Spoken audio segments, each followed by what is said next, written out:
Ya, terima kasih Anda masih bersama kami dalam IDX Second Session Closing. Kembali kita lanjutkan ulasan di sore hari ini bersama dengan Bapak Rofandi, pengamat pasar modal. Pak Rofandi, tadi kita tertahan di Wijaya Karya begitu ya. Tadi sepertinya sudah ada analisis terkait teknikalnya sendiri. Lantas saran untuk Wika ini apa untuk para pemirsa? Ya, kalau untuk jangka panjang tentu ini menarik ya, karena kan Wika ini kalau dibandingkan dengan iya memang PI-nya sudah tinggi, namun kalau by teknikal dia itu masih jauh dari harga bawahnya. Kedua juga dia saat ini sudah berhasil melewati resisten awalnya dan dia dari beberapa indikator, terutama Fibonacci menunjukkan bahwasannya dia ada target di 2.500 akan ditembus. Jadi jangka panjang akan bagus. Namun dengan minggu ini mungkin akan ada koreksi untuk jangka pendek. Saya rasa untuk Wika ya masih menarik untuk investor, bisa di-keep untuk jangka panjang. Oke, masih menarik jangka panjang sepertinya bisa menjadi pilihan ini menurut Pak Rofandi untuk Wika. Pemirsa, jika Anda memperhatikan salah satu saham di konstruksi ini. Lantas bagaimana dengan saham konstruksi lain yang juga hari ini cukup bersinar? Ada Waskita Karya naik 12,17%. Pak Rofandi, menarikkah Waskita Karya? Waskita, WSKT ya? Ya. WSKT ini ya volume ketika kenaikan juga sama seperti Wika, volume juga mendukung sehingga konfirmasi bahwasanya positif kenaikannya masih akan berlanjut. Beberapa indikator juga sudah menunjukkan bahwasanya kenaikan masih akan berlanjut, belum sampai ada area jenuh belinya yang bisa dilihat. Jadi WSKT saya rasa jangka panjang, kita bicara jangka panjang ya. Target ini saya rasa masih ada kepotensi naikkan sampai 2.550. Ini yang saya lihat untuk WSKT. Jadi untuk investor sebaiknya main jangka panjang di saham-saham seperti ini masih akan menarik. Oke, jadi long term bisa disarankan begitu ya untuk Wika, tadi Waskita Karya juga, sementara 2.550 untuk WSKT. Tadi terlihat bisa menjadi acuan juga untuk Anda yang mungkin memperhatikan saham ini. Kemudian ada Wika, WSKT, PTPP, ADI, dan juga WSBP yang hari ini naik. Kita ke PTPP, Pak Rofandi, yang hari ini naik lebih dari 8%. Apa yang bisa kita cermati dari PTPP?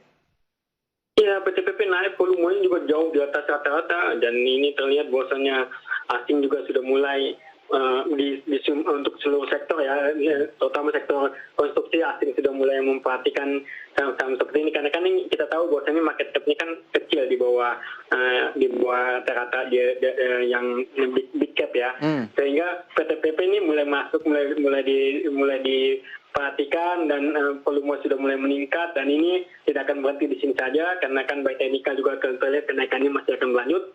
Target resisten ada di 2000, ada resisten kuat yang nampaknya dia akan mencoba menekan kembali di 2450, namun jika tembus ada target ya di 3000. Ini jangka panjang untuk PTPP masih bagus juga saya lihat.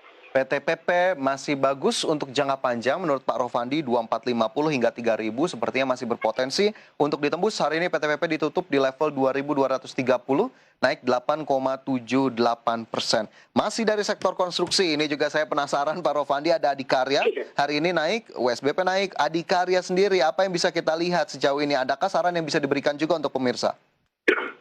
Ya, untuk Adikarya memang dia naik, namun jadi perhatian ada volume dibandingkan dengan yang lain, WSBP, Waskita, dan Poton tadi. Wika tadi kita lihat volumenya kan stabil dan selalu berada di atas rata-rata. Sedangkan untuk Adikarya, kita lihat bahwasanya volumenya sudah mulai mengalami pelemahan. Terlihat divergensinya menunjukkan bahwasanya masuk ke area jenuh beli. Jadi ada buat Adi mungkin akan ada terjadi koreksi dulu. Jadi mungkin 1-2 bulan ini mungkin akan banyak bergerak di area 1.600 sampai ke 2.000 saja. Jadi Adi mungkin akan bergerak sideways untuk 1-2 bulan ini. Saya khawatir dia akan terjadi turun dulu jika tembus ke area di bawah 1.600-nya. Oke, 1.600 diperhatikan. Bagaimana kemudian menjadi konfirmasi untuk kemudian harga-harga berikutnya begitu ya. Sementara Adikarya hari ini ditutup di level 1.870 dengan caps yang kita tahu memang tidak sebesar emiten-emiten di sektor konstruksi lainnya. Sementara satu lagi Pak Rofandi, Waskita Beton Precast yang hari ini naik 3,85%, WSBP. Bagaimana untuk saham satu ini? WSBP sama seperti WSKT, jadi no problem ya, karena kan kenaikan juga didukung volume. Kedua juga indikator menunjukkan setelah melewatin 320 dia ada potensi lanjut lagi ke 380. Jadi untuk WSBP sinyal-sinyalnya masih bullish, masih akan berlanjut. nggak perlu khawatir, yang hanya jika dia memang sempat ke turun 290, nah ini baru saya lihat cut loss-nya untuk USBP, karena kan kita lihat USBP ini agak susah buy fundamentalnya, jadi USBP diperhatikan buy teknikal masih ada naik ke atas, namun harus diperhatikan juga buy fundamental jangka panjangnya. Dan laporan keuangannya nanti kita lihat nanti seperti apa. Oke, tentunya diimbangi atau dibarengi dengan laporan keuangan bagaimana kemudian hasil rilis kinerja dari WSBP dan potensi-potensinya tadi yang sudah disebutkan oleh Pak Rofandi. Semoga bisa menjadi tambahan informasi untuk Anda pemirsa yang memang cenderung memperhatikan saham-saham di sektor konstruksi dan juga perkembangan SWF sejauh ini. Baik, itu dari konstruksi, sementara saya ingin bergeser ke sektor perbankan ini. Pak Rofandi, ada dua saham yang sepertinya cukup naik daun di hari ini, ada Bank Jago atau Arto dan juga Bank Jatim BJTM. Saya ingin menanyakan bagaimana sebetulnya view teknikalnya untuk dua saham ini. Ada Bank Jago yang hari ini naik 25% ke 5675. Apa yang kemudian terjadi di perdagangan hari ini sehingga naiknya cukup signifikan ini Pak Rofandi? Iya, kita lihat dulu fundamentalnya. Kalau untuk Argo ini kan udah PI-nya kan udah minus, artinya di laporan keuangannya di bottom line-nya terlihat bahwasanya mengalami kerugian, artinya dia ini by fundamental belum menarik ya. Jadi ketika dia kenaikan net profit dia minus 3 miliar itu US dollar. Jadi artinya ini sebenarnya tidak menarik, namun selalu kenaikannya lumayan signifikan. Jadi kalau kita perhatikan ternyata kita lihat market cap-nya ini tidak terlalu besar. Biasanya memang kalau market cap tidak besar seperti ini mudah sekali untuk dikendalikan ataupun dimainkan oleh beberapa orang yang punya kemampuan yang punya market cap yang besar gitu. Jadi saya khawatir untuk Argo ini dibandingkan yang lain. Jadi kenaikannya memang menarik, namun untuk saya tidak terlalu berani untuk kasih rekomendasi saham-saham seperti ini. Untuk Bank Jago, jadi belum ada rekomendasi Pak Rofandi?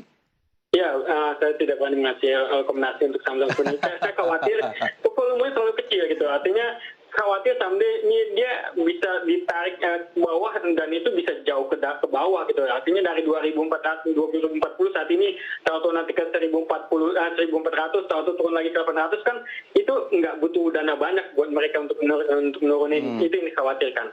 Tapi saya konfirmasi kembali Pak Rofandi, ini betul Bang Jago ya Arto hari ini 5.675. Arto Pak Rofandi.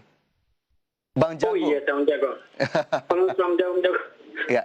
Oh iya, Arto. Ya sorry, maaf tadi saya lihat Arto. Untuk Arto ya, volumenya agak beda nih emang. Kenaikannya walaupun kenaikan lumayan tinggi. Ini kan ingat ada isu rumor mengenai ini ya, diambil oleh Gojek ya. Betul.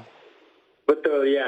Pantesan kalau lihat dari volume mulai Desember tuh kenaikannya volumenya lumayan signifikan dan harganya lumayan signifikan dari harga 3.000 ke 5.675. Jadi ini di sentimen buy rumor. Buy teknikal sih jelas ini menarik karena kan kenaikannya dia stabil dari bulan Juli. Ya ada potensi untuk lanjutan, namun kalau untuk saya rasa untuk kasih rekomendasi masih belum berani. Karena apa? Karena kan kenaikan volumenya juga belum stabil. Kedua, kenaikan untuk hari ini walaupun volumenya tinggi ini kan book ya, artinya bukan dari investor retail, artinya ini butuh konfirmasi lagi beritanya. Kedua juga buy teknikal terlihat kenaikan seperti ini biasanya rentan untuk mengalami koreksi. Jadi untuk seminggu ini, untuk kedepannya untuk Bank Arto ini saya rasa mungkin akan ada news-news yang akan menyusul, akan terjadi koreksi dulu. Kedepannya ya ada potensi untuk kenaikan, namun sebaiknya berhati-hati untuk saham Arto ini. Oke, potensi kenaikan, tapi hati-hati karena rawan koreksi dengan kenaikan yang cukup tinggi. Lantas singkat saja, kemudian Bank Jatim mungkin tadi terbalik ya Pak Rofandi, untuk Bank Jatim seperti apa ini?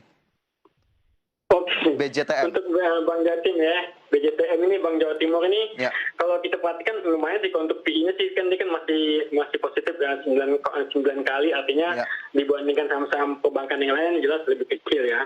Kedua juga kita lihat bahwasanya kenaikan juga stabil, hanya dalam 2 hari ini saja yang kenaikannya yang signifikan dari 730 sampai ke 965 ini lumayan menarik, namun didukung volume yang lumayan tinggi dan beberapa lihat indikator yang beberapa yang kita lihat diperhatikan ini sudah tembus, jadi ada potensi buat dia akan melanjutkan. Namun seperti saya sebutkan tadi bahwasanya dengan saham-saham seperti ini mudah sekali dikendalikan, walaupun terlihat bahwasanya volumenya mulai hari ini naik, namun sebelumnya kan ini kan volumenya tidak terlalu besar. Karena kan 2 hari ini ya ada potensi koreksi. Kedepannya dalam 1 bulan dia masih akan tes dulu di harga 1.000. Jika berhasil lewat, dia kenaikannya akan lumayan menarik. Namun saya lihat bahwasanya dia untuk dalam 1-2 minggu ini akan ada potensi koreksi. Namun jika dia bertahan di atas 850, maka dia akan lanjut terus ke atas. Di atas 1.000 aman untuk BJTM. Oke, baik, itu ulasannya untuk BJTM dan juga Bank Jago begitu ya, atau Arto, yang mungkin Anda juga memperhatikan dua saham perbankan ini, pemirsa, yang mungkin sedang banyak diperbincangkan. Baik Pak Rofandi, kemudian kita lanjut ke saham lainnya. Ini ada beberapa saham yang ditanyakan, kemudian juga sudah ada saham rekomendasi begitu ya dari Anda Pak Rofandi. Ada WSBP, PSAB, Adaro dan juga BRIS. WSBP tadi mungkin sudah diulas begitu, kita ke saham lainnya. Ada PSAB, Adaro dan juga BRIS. Untuk PSAB seperti apa ini? PSAB sambil bergerak di bidang emas ya, artinya dia komoditi emas itu sangat mempengaruhi sekali, dan kita lihat emas dalam 2 minggu terakhir ini mengalami koreksi. Namun saat ini sudah berada di area jenuh jual PSAB-nya, dan dalam seminggu ini dia bergerak dari support dan beberapa kali mengalami pelemahan kembali. Namun yang harus diperhatikan adalah volumenya juga mulai menipis ketika terjadi pelemahan, sehingga support di 240 ini nampaknya 240 dan sampai 230 nampaknya kuat untuk PSAB. Ada potensi dia akan kembali rebound. Nah, tapi tentu kita ini juga harus perhatikan juga harga emas dunia ya. PSAB ini jika kembali naik, dia ada potensi lumayan tinggi karena sampai ke 280 untuk PSAB. Jadi ini saat kalau mau koleksi saham-saham yang berbasis emas dan dengan saat ini dengan bottom yang sudah sampai di bawah, PSAB ini menarik ke depannya. Oke, PSAB menarik. Kemudian ada Adaro dan juga BRIS. Mungkin singkat saja untuk Adaro. Adaro karena kan saham ini saham mining ya, karena kan dan 4 hari kemarin ini mengalami pelemahan, sedangkan yang lainnya masih tetap bertahan.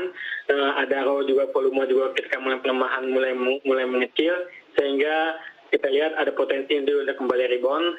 Targetnya untuk saya lihat ke 1.500 ini tidak akan lama untuk Adaro minggu ini. Maksud saya dalam Senin dan Selasa itu akan coba ke sana. Oke, dalam waktu dekat masih bisa tercapai. Itu untuk Adaro. Sementara satu saham lainnya ada BRIS. Pak Rofandi, kenapa kemudian bisa masuk rekomendasi di hari ini?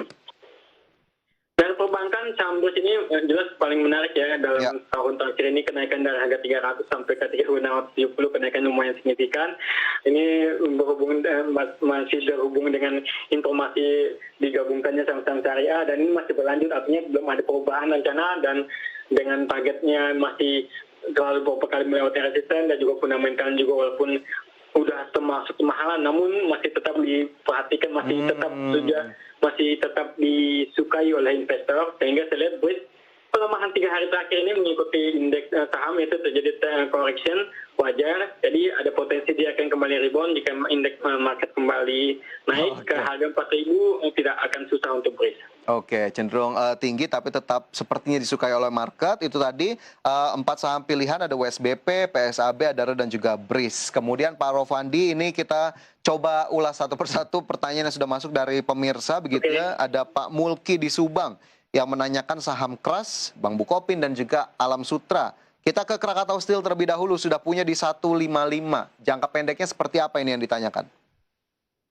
155 ya? Sekarang 775. Keras kan? Iya, Krakatau Steel. Krakatau Steel itu udah lumayan signifikan, naik 7 sampai 775. Sedangkan kemarin saja dalam 2 minggu kemarin ini semua dari 465 775 ini volume sudah lumayan tinggi. Artinya keras ini kenaikannya lumayan menarik ya, dan saya rasa sudah mengalami keuntungan lumayan besar untuk Bapak. Namun saya lihat kalau seandainya disimpan dari 155 artinya jangka panjang. Sebaiknya disimpan saja Pak. Oke. Karena kan dia masih potensinya buat mengkeras, jangka panjang masih bagus. Jadi saya rasa belum ada sinyal untuk take profit dulu untuk keras. Target jangka panjangnya kalau lihat pernah dia sempat menyentuh di harga di 900, namun saya rasa dia untuk sampai sana mungkin agak lama ya. Yang kita lihat untuk Bapak yang harus perhatikan saat ini adalah di 860. Ini yang resisten terdekat yang mungkin masih bisa dicapai. Kemudian sarannya untuk jangka panjang boleh saja ditahan terlebih dahulu begitu ya untuk Pak Mulki yang sudah punya KRAS. Pak Rofandi, saham lainnya nanti saya tanyakan usai jeda. Pemirsa jangan beranjak di tempat Anda, kami segera kembali. Oke.